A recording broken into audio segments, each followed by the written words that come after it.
Don Miguel Ruiz Jr. said, "Let everything we do and say be an expression of the beauty in our heart and always based on love."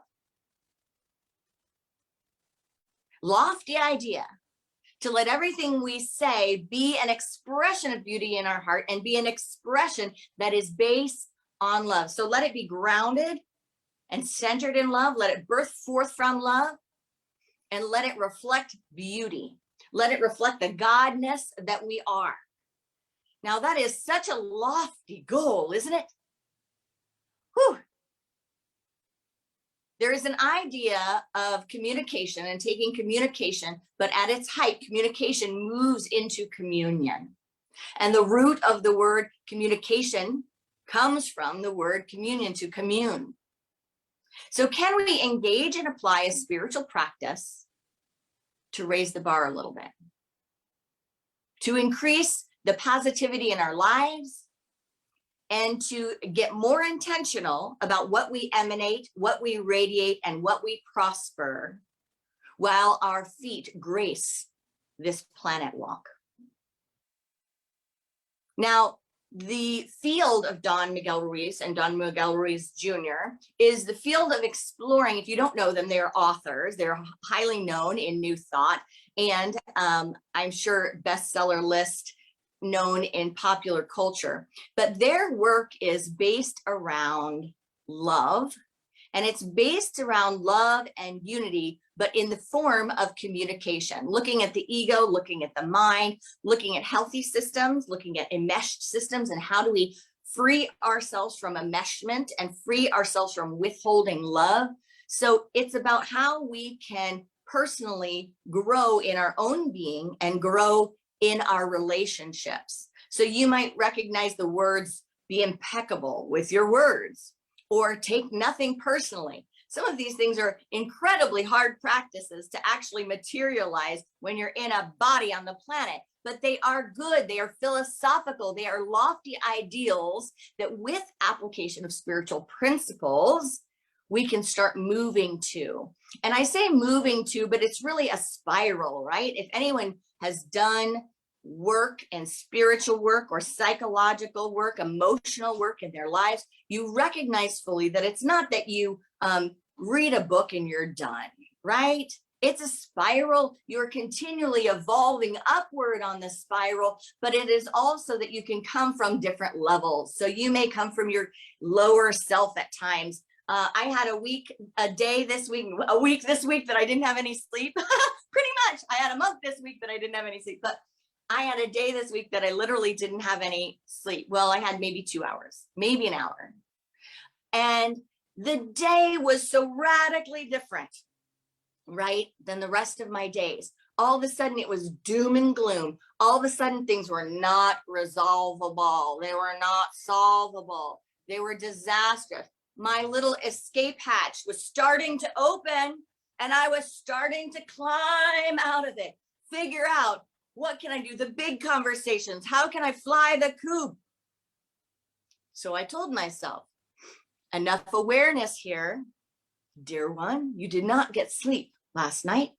Let's shelf this mindset until tomorrow, and you will get a good sleep tonight. So what did I do? I got a great sleep. And what happened in the morning?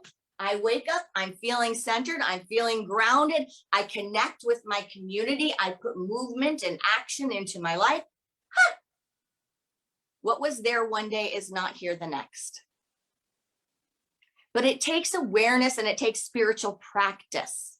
It even takes body awareness. Sometimes it's our bodies itself that are out of alignment, right? We're not nourishing them with good foods. We have something that's off kilter or off balance.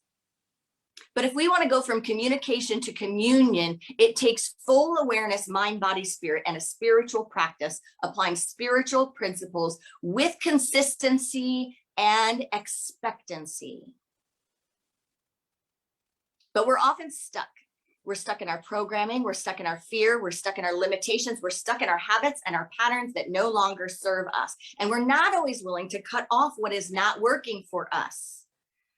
I was just pruning some of my plants the other day, And this is one of the, kind of remnants. This little guy had no leaves left. And I noticed this morning when I came to my beautiful plant corner, I noticed that she has a new arm. It's like it grew, it's luscious and green, and all because I pruned her, all because I let go of what was not serving her, what was not working. But we don't always do that practice for ourselves. We tend to do funny things that humans do. Like, have you seen humans hide behind a computer screen or a pen name or a keyboard and allow a keyboard to be an expression rather than eye to eye, heart to heart, face to face? Have you seen that where people may type something that they would never say in person? People may shout something from a car or make a hand gesture that they would never do if they were right next to someone. Now, of course, these days we know that a lot is being done that never was done before. So there's some normalizing of that behavior. Well, part of that is transparency. Part of that is like, well, welcome to the fold. I can now see what was once hidden. So now that I can see it, can I do the work on it? So many of us think it's so awful that we have normalized expressing hatred, normalized expressing all these things that really disturb us. What if we turned that around and recognize that in principle, we can often not heal something that we cannot see? The first step of healing, and in fact, on the deepest level, healing itself is simple awareness. But if we can't see it, we often can't heal it. We are not attending to it. Our attention is not there. Our prayer is not there. Our mindfulness is not there. So if we can apply that to what's going on in the world, we can say, we see it now, it can be healed. And at the highest level, that healing is instantaneous. At the highest level, in the moment of awareness, the resolution has been granted. The resolution has been given. And if we can breathe into the practice and breathe into faith, that truth is absolute. Now, it may be that in the physical form, it takes time for the demonstration to come into fruition, but it is absolute. That is like the idea of Myrtle Fillmore, who in an instant, in a moment, got a healing idea, an idea of her absolute wholeness. She knew in that moment it was done, but that didn't mean it didn't take time to demonstrate itself. It didn't take time to move through the body. Yes, it took time to move through the body and to come into fruition. And it sure took work still, right? It took an open-hearted, continual listening and practice to keep activating it or stepping into Unity's fifth principle action on a day-to-day basis, a week-to-week basis, a month-to-month basis, a relationship-to-relationship basis, a heart-to-heart basis, a visual basis. So can we raise the vibe? Can we recognize what we are doing that doesn't serve our highest good and the highest good of the collective? Can we become aware that it's just part of the human condition to react emotionally from our triggers and our upbringing and our humanity? But that in our birth, in our divine creation, we were also given a higher calling. That in the moment we are aware that we have a higher self, in the moment that we are aware that we live in an infinite field of infinite possibilities, and that we are immersed in a field of wholeness, love, intelligence, wisdom, strength, power, elimination, zeal. Once we have recognized this, it is incumbent upon each one of us to receive it.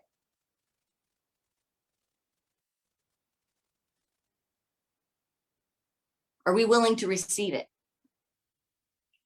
Because it is there, it is existent. It doesn't go somewhere just because we reject it. Divine intelligence, love, God, whatever you want to name it, this infinite universe in which we live, move, and have our being, it doesn't withhold support because we have shut down our support centers. It is a continual givingness. It is a continual offering. The sun shines on everyone. So can we raise the vibe? Can we connect heart to heart, even when it's hard, even when it's uncomfortable? Can we grow our capacity? Can we expand our ability to endure, to translate, to temper the human condition or the emotional mind, the emotional self, and move into spiritual practice? I shared a quote last week from the book, Waking Up to This Precious Life. What's Beyond Mindfulness by Stephen Folder. And I'm going to share that quote again 2 times today. He says this: the fundamental way to expand our compassion boundaries is to be less full of me and mine, to be more connected to what is really happening, and not what I need and expect to happen, nor want to happen. Through meditation and spiritual psychological practice, we can dissolve the intensity of selfing, of habits of ownership of pleasant and unpleasant experiences. We may experience the pain in the body and thought or emotional life, but we do not do anything with it. We do not fight it or run away from it. We do not get busy with it. We do not try to analyze it. We don't automatically act on it. We just allow it to be fully seen as a painful experience that comes and goes. It is a phenomenon that doesn't belong to me, nor turn me into a victim. We become less identified with it, more transparent, as the pain of ourselves and others touches us and passes on without making tracks. So I'm getting ready to do a wedding here around the corner, and it's a wedding of someone that is very, very dear to me. It is my little tiny baby brother who towers over 6 feet tall and is beyond his, well, he's in his 30s. And I am getting ready to do his wedding. And I was thinking about this. It's a funny thing because it's a little hard to share this at a wedding without having everyone think, what did she just say? But I remember hearing it the first time thinking that sounds terrible, and then going, oh my gosh, that's amazing. And as far as I know it, it's an Irish saying, but I don't know if that's really where it comes from or that's just the folklore around the quote. But it is this: may the best year of today be the worst year of tomorrow.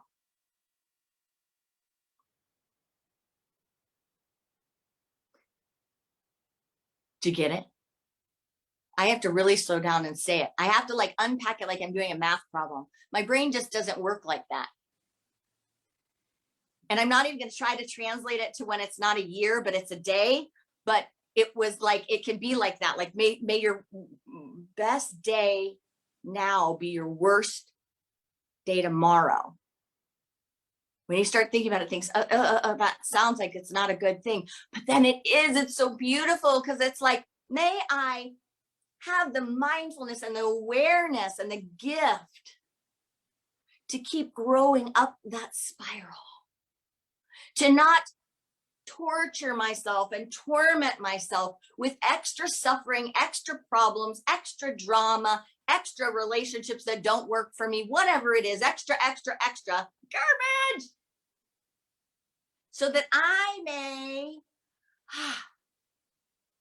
be continually evolving and expanding. Sometimes we're in this place in life where, I mean, I've felt it at different times where you think, I'm just here, it's just the same. And then sometimes it's, whoa, I'm going down a hill fast. Here's the thing that I've learned. When we're feeling like nothing's changing and it's just like this, engage the practice, meditate, and pray more. When it feels like we're going down a hill, think about yourself like you're on a sled, on a ski slope, and recognize that sometimes we have to go down a hill to find out what is next. Sometimes it feels like things are unraveling and falling apart, but that really means that there is a new adventure. So get on that slide and go, whoo, I'm going down, but it is an adventure. And it means something is happening. It means there's movement. It means there's motion. It means I'm reachable. It means things are unraveling where they need to unravel. And it means that I have the opportunity for great growth. So today's conversation is really about communication and about how we can bring communication towards communion, how we can kind of start to unify the two, communion and communication. And I have told this story before, but when I had my daughter, she was just a little one, and I don't know what I was doing, just rearranging things, cleaning house. And at the bottom of the stairs, I put a gift that someone had given me. It was a little piece of stained glass about this size. And I just put it right there at the bottom of the stairs and kind of tilted up against the banister. Now, I don't even think she was walking at the time, but she may have been walking. And one of my greatest friends is a stained glass artist. And he was over at the house and he saw that glass at the bottom of the stairs. And he looked at me and he was surprised. And he very kindly said, "Whoa, you don't want that right there. Let's get that moved right now." And at first it was just not even in my awareness, thinking like, what are you even talking about, you know? And then I looked at him and he looked at me and he looked at the stairs and he looked down at it and I went, "Oh, thank you. Oh my gosh. Yes.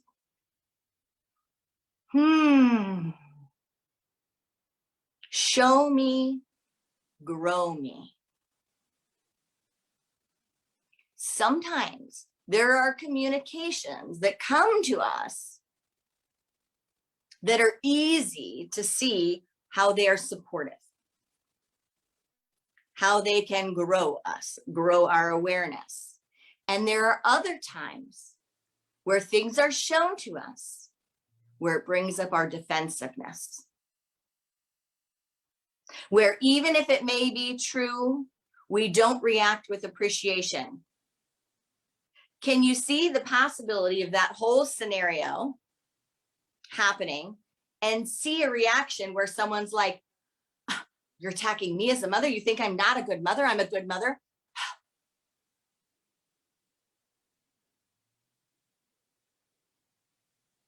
For me, it was easy to be in full gratitude and to have zero defensiveness. Even if defensiveness may have been expected, even if someone was kind of trying to pad the conversation to make sure it was taken well. But think how often awareness is shared and communication happens, but we go into full on defensiveness rather than just breathing and giving it space, engaging the possibilities, and possibly ending up in gratitude.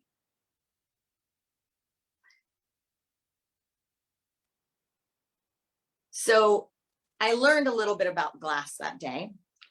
I learned that nothing that is not tempered should be leaning against anything. Not a piece of stained glass, not a mirror, not a window, nothing.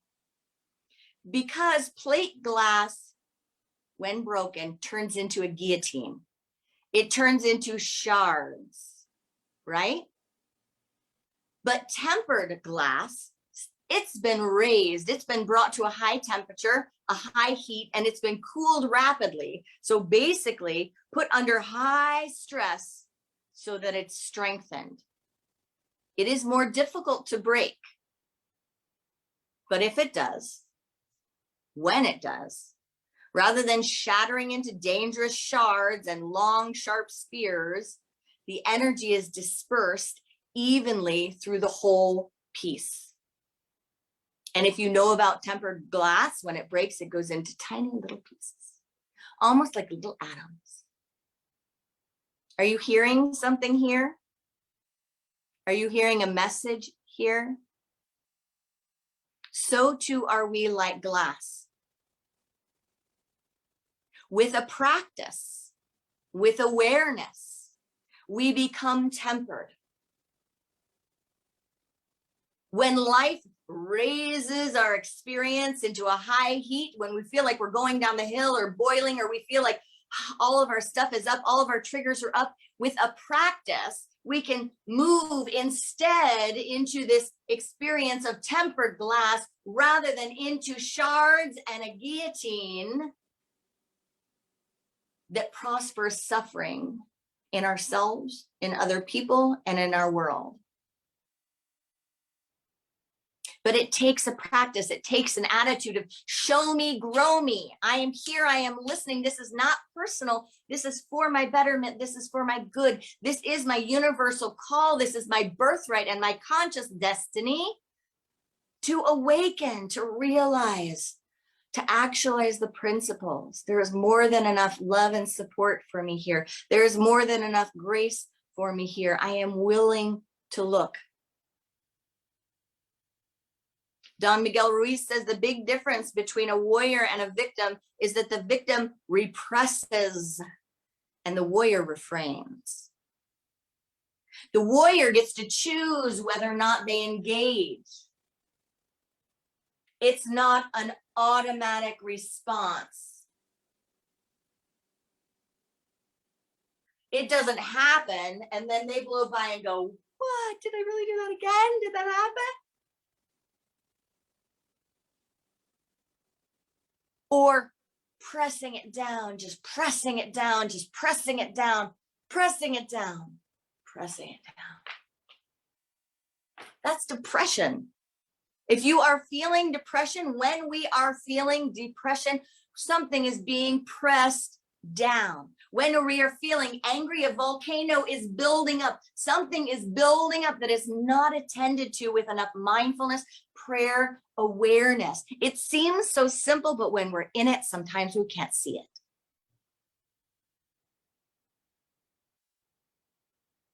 Sometimes we're on autopilot until we become really radically aware of our own autopilot.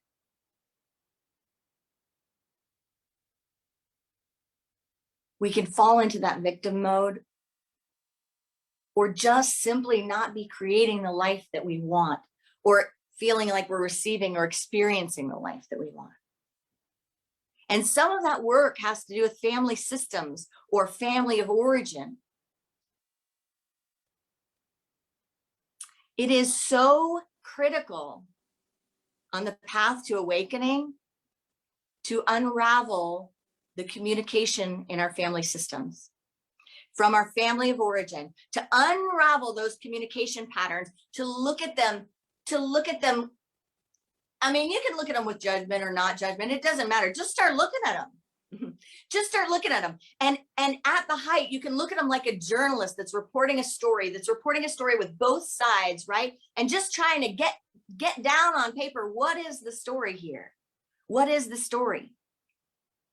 But until we unravel the communication patterns in our family of origin, we're often not aware of those subtle things that creep in. We're often not aware of how we are generating our lives and we think it's happening to us. But it, in fact, friends, is happening through us.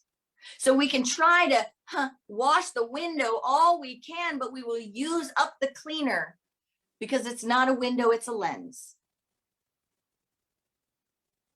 And the way to heal it is to begin seeing with new eyes, as scripture says. To see anew, to see clearly. What once was dim is now clear.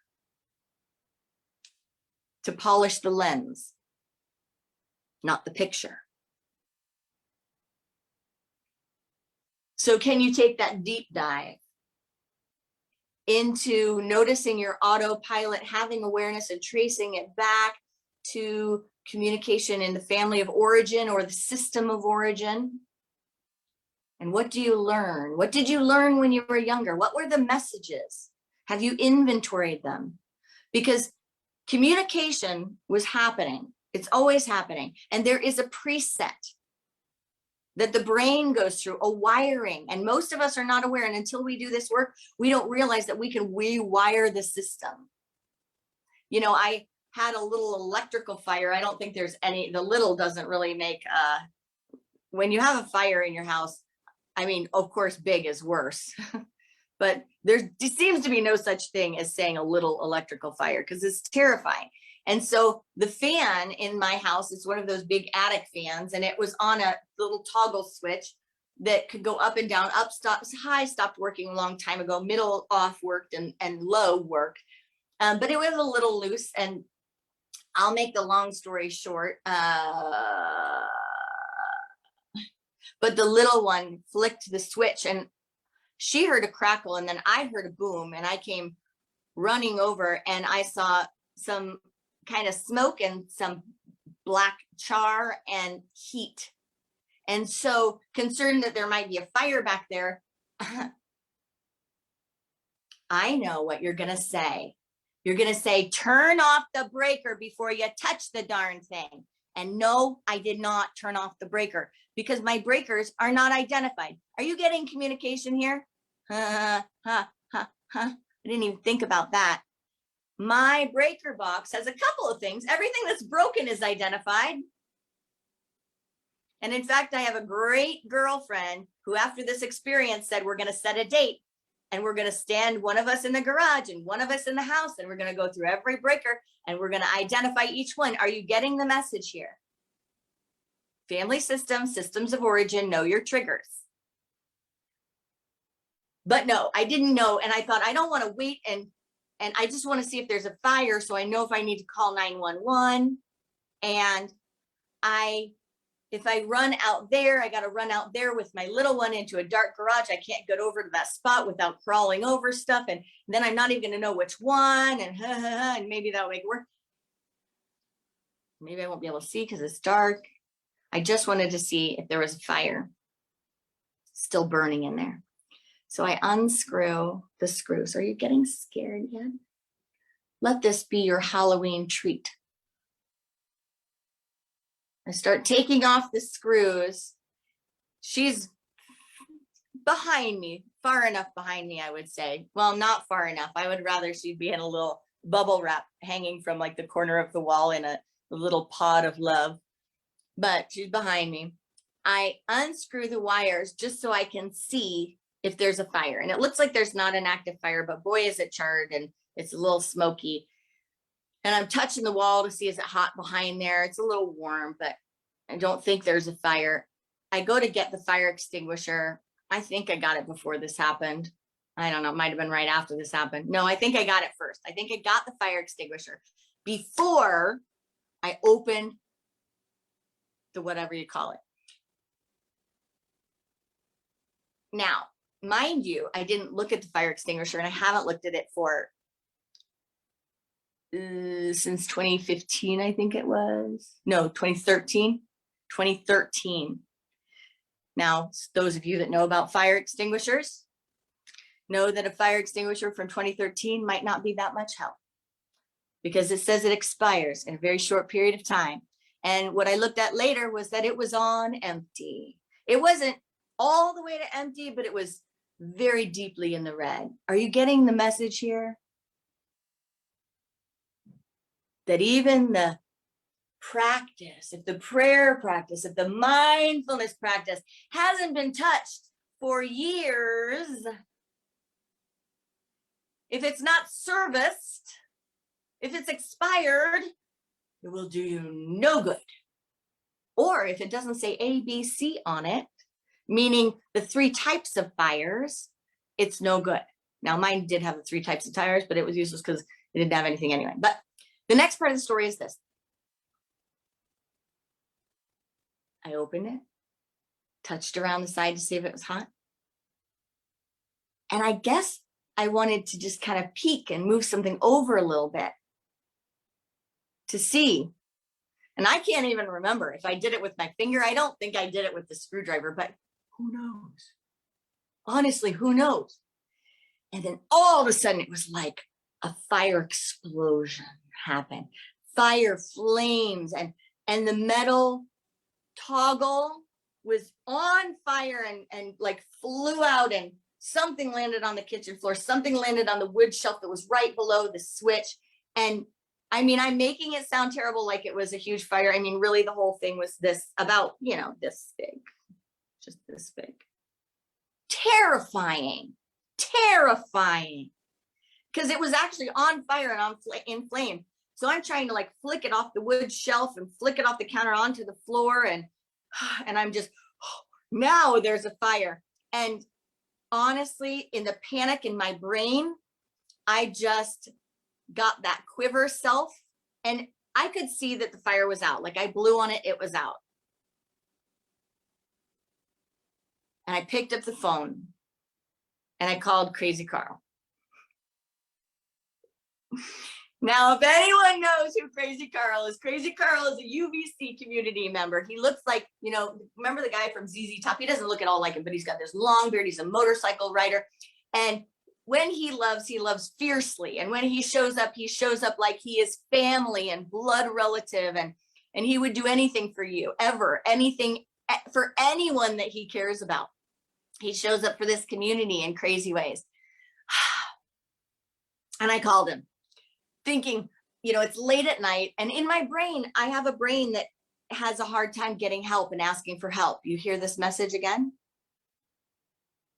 And so I'm thinking, not only would I rather not have 10 firemen in my house at 9 o'clock or 10 o'clock at night, you know, all night long with a toddler on a Saturday night before service in the morning.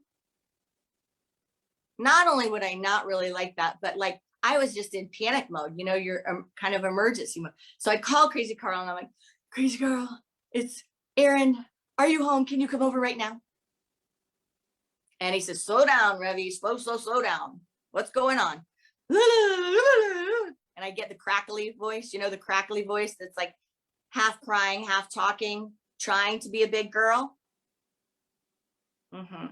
So I get that crackly voice. And I say the thing about the fire and but it doesn't look like it's smoking. You know, he kind of goes through this little checklist and he goes, give me a second. He said, Reverend Erin, I'm in Oregon at my brother's. I'm in Oregon at my brother's house. And he goes, you give me a second. I'm going to call you right back. I'm sending my neighbor over.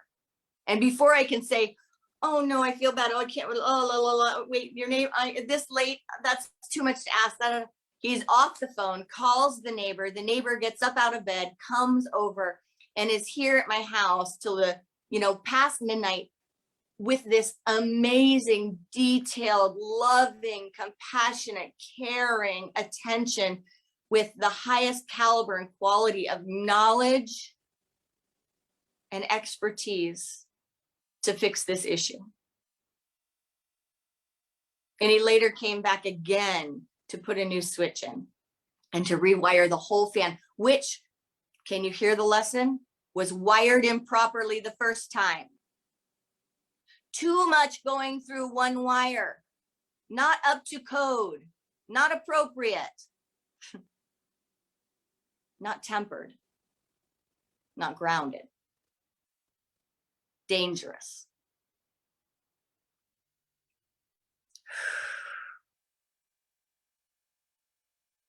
Can we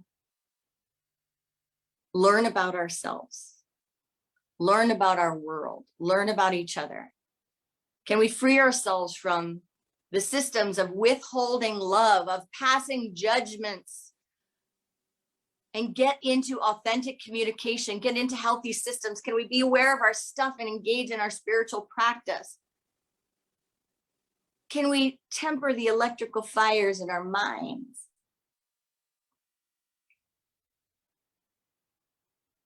Waking up to this precious life. The fundamental way to expand our compassion boundaries is to be less full of me and mine, to be more connected with what's really happening, just the what is, not all this stuff around it, just the what is.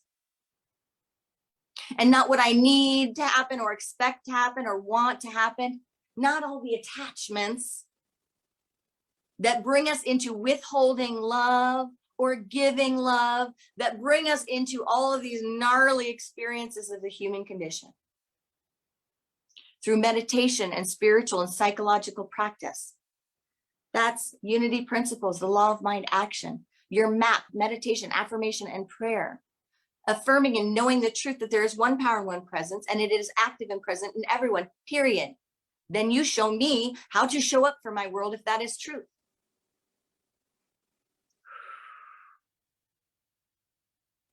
We can dissolve the intensity of selfing, awareness, and our habits of ownership of pleasant and unpleasant experiences. We may experience the pain in the body and through the emotional life, the thought, but we do not do anything with it. Don't open the switch. For the love of God, don't unscrew it. Fill up or get a new fire extinguisher. We don't do anything with it. We don't fight it, get defensive.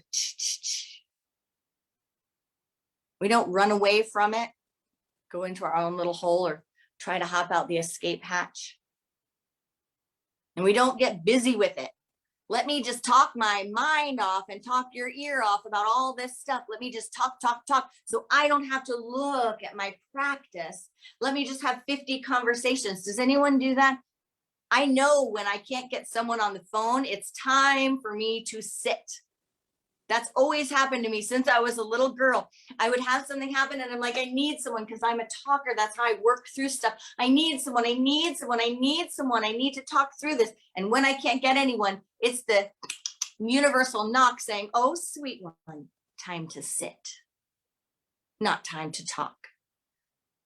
Get your mind out of getting busy with it and sit with it. And don't try to analyze it. Boy.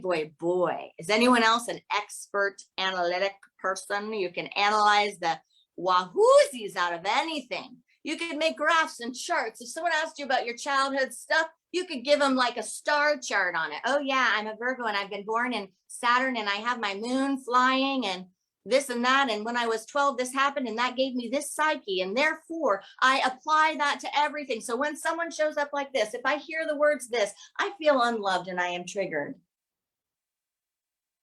We do that and we can analyze it up the wazoo. But that can be a distraction too.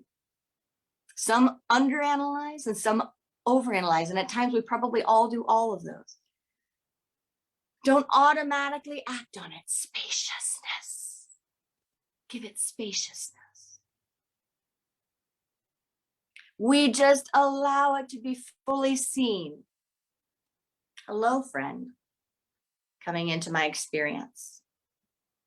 I see that you're here. What do you have for me today? Allow it to be fully seen as a painful experience that comes and goes. This too shall pass. This too shall pass. Get a good rest. Take care of yourself. Nurture yourself. Fill your fire extinguisher. It's a phenomenon that doesn't belong to me, nor turn me into a victim. We become less identified with it. I am that I am. I no longer identify with my pain body or my suffering. It is what it is, but I am that I am presence. It's a phenomenon that doesn't belong to me nor turn me into a victim. We become less identified with it, more transparent as the pain of ourselves and others touch us. Open the compassion boundaries, open the heart even to yourself, and pass through without making tracks. Namaste.